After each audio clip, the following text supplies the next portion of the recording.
ఎలాగున్నారండి? ప్రభు మహాకృపలో మీరు అందరూ క్షేమమే కదూ? ప్రభువైన యేసుక్రీస్తు నామమున మీకు నా హృదయపూర్వక శుభాలు, వందనాలు తెలియజేస్తున్నాను.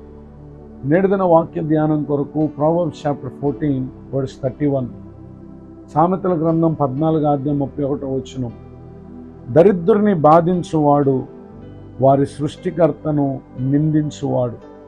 వాక్య ధ్యానం కొరకే ప్రార్థన. ప్రేమగల మా తండ్రి, వందనాలు. నేడు చదవబడిన ఈ వాక్య భాగం ద్వారా మాతో మాట్లాడి మమ్మల్ని బలపరచండి. యేసుక్రీస్తు నామములో ప్రార్థిస్తున్నాను తండ్రి, ఆమేన్. చదవబడిన ఈ వాక్య భాగంలో ప్రభువారు మానవ జీవితంలో అనేక మంది దరిద్రుల పట్ల చూపే వారి యొక్క నిర్లక్ష్యాన్ని ఇక్కడ దేవుడు తెలియపరుస్తూ ఉన్నారు. దరిద్రుడు అనగా ఎవరో లేని, దిక్కులేని వారు కావచ్చు, బేదలు కావచ్చు, అజ్ఞానులు కావచ్చు, పలు విధములైనటువంటి బలహీనతలను, సమస్యలను ఎదుర్కొన్న వారు కావచ్చు. అట్టి వారిని కొందరు నిందించేటటువంటి వారుగా లేక బాధించేటటువంటి వారుగా ఉంటారు. అలాంటి కార్యం చేయవారు తమ సృష్టికర్తనే నిందించేటటువంటి వారు అనేటటువంటి విషయాన్ని ఇక్కడ ప్రభువారు సెలవిస్తూ ఉన్నారు. ప్రొవర్బ్స్ చాప్టర్ 22 వర్స్ 2, సామెతల గ్రంథం 22:2 అక్కడ ప్రభువారు చెప్తున్నటువంటి మాట ఏంటంటే, ఐశ్వర్యవంతులను దరిద్రులను కలిసి ఉందరు, వారందరినీ కలుగు చేసిన వాడు యెహోవాయే. భూమి మీద ఈ రెండు రకాల జనులు ఉండుట అనేది ప్రభువే కలుగు చేశారు. అయితే దరిద్రులు తమ దిక్కులేని స్థితిలో ఏ విధముగా తమ భవిష్యత్తులో మేలు పొందువారుగా ఉంటున్నారో, ఐశ్వర్యవంతులం అనుకుని తమ భవిష్యత్తులో ఎవరు ఏ విధముగా తమ నాశనాన్ని కొని తెచ్చుకుంటున్నారో అనేక విషయాలు పరిశుద్ధ గ్రంథం మనకు తెలియపరుస్తూ ఉంది. అయితే వాటిలో ఒక సంఘటన మనం పరిశీలన చేస్తే, gospel of Luke chapter 16 words 19-31, లూకా సువార్త 16:19 నుండి 31 వరకు రాయబడిన వాక్యంలో ధనవంతుడు ఒకడు ఉన్నాడని, అతడు ఉదారంగా వస్త్రములు ధరించి ప్రతిదినం బహుగా సుఖపడుచుండు వాడని మనం చూస్తాం. రెండవదిగా దరిద్రుడిగా పిలువబడిన లాజరు ఆ ధనవంతుని బల్ల మీద నుండి పడు రొట్టె ముక్కలతో తన ఆకలి తీర్చుకునేవాడని, కురుపులతో బాధపడువాడని మనం చూస్తాం. అయితే వారిరువురు ఒకానొక దినమున ధనవంతుడు చనిపోయాడు, ఆ తర్వాత లాజరు చనిపోయాడు. కానీ ధనవంతుడు యాతన పడే పాతాళానికి వెళ్ళాడు. అయితే దరిద్రుడిగా దిక్కులేని వాడిగా ఉన్నటువంటి లాజరు అబ్రహాము రొమ్మున ఆనుకొనుటకు, నెమ్మది పొందుటకు దేవదూతల చేత కొనుక్కోబడినటువంటి విషయాన్ని మనం చూస్తూ ఉన్నాం. ఎంత ఆశ్చర్యం!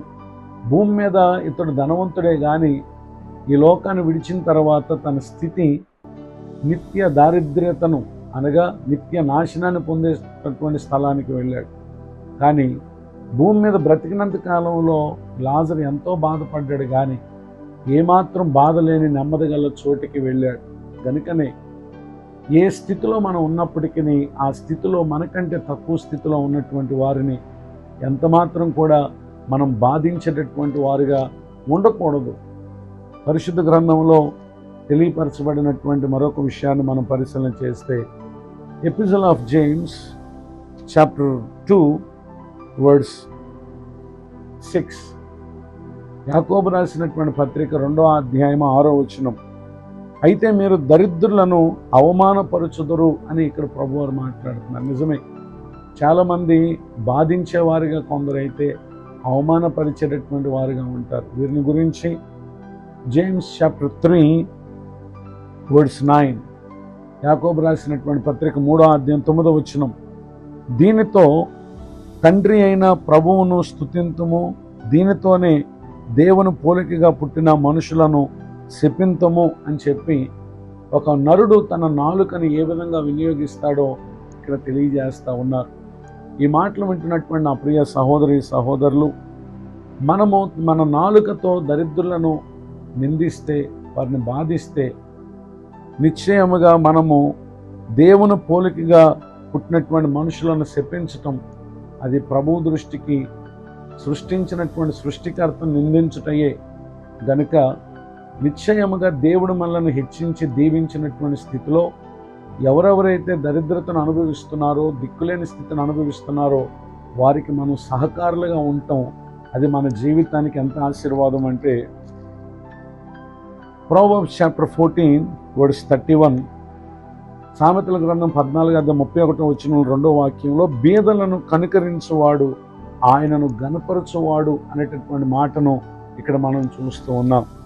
మరొక విషయాన్ని చూస్తే Proverbs chapter 19 verse 17, సామెతల గ్రంథం 19:17 బీదలను కనికరించువాడు యెహోవాకు అప్పిచ్చువాడు, వాని ఉపకారమునకు ఆయన ప్రత్యుపకారము చెయ్యను. ఈ మాటలు వింటున్నటువంటి నా ప్రియ సహోదరి సహోదరులు, దరిద్రుల పట్ల మనం ఏ విధముగా మన వైఖరిని కనపరుస్తున్నామో విన్న వాక్య ప్రకారం పరిశీలన చేసుకుని, ధనవంతుల పట్ల మనము మంచి వైఖరిని కనపరుస్తూ, దరిద్రుల పట్ల చులకన భావన కలిగినటువంటి మనసు ఉంటే ఈ దినం విన్న వాక్యాన్ని బట్టి మనసు మార్చుకుందాం. దరిద్రుల పట్ల మనం చూపేటటువంటి మంచి వైఖరి అది మనకు ఆశీర్వాదాన్ని, అనగా ఘనతను, అలానే దేవునికే అప్పించేటటువంటి స్థితిని, ఆధిక్యతను దేవుడు మనకి ఇస్తున్నాడు. ఇట్టి కృపకు నా ప్రియులకు మీరు పాత్రలు కావాలని కోరుతూ ఈ మాటలు ముగిస్తున్నాను. ప్రార్థన. కృపగల మా తండ్రి, మీ వందనాలు. నేడు విన్న ఈ మాటల ద్వారా మీరు మమ్మల్ని దర్శించినందుకు స్తోత్రం. దైవజనులను, వారి కుటుంబాన్ని దీవించండి. నూతన సంవత్సర దయాకిరీటాన్ని పొందిన వారిని ఆశీర్వదించండి. తమ ముందున్న సంవత్సరములను కృపాక్షేమం దయచేయండి. సమాజంలో మా వైఖరిని మేము ఒక్కసారి పరిశీలన చేసుకుని విన్న వాక్య ప్రకారం ప్రవర్తించి దీవించబట్టని సహాయం చేయండి. యేసుక్రీస్తు నామములో ప్రార్థిస్తున్నాను తండ్రి, ఆమేన్. తండ్రి, కుమార, పరిశుద్ధాత్మ దేవుడితో నడిపించునుగాక, ఆమేన్. నేడు విన్న ఈ మాటలు మీకు ఆశీర్వాదకరంగా ఉంటే మీరు పొందిన మేలు మాతో పంచుకోనండి.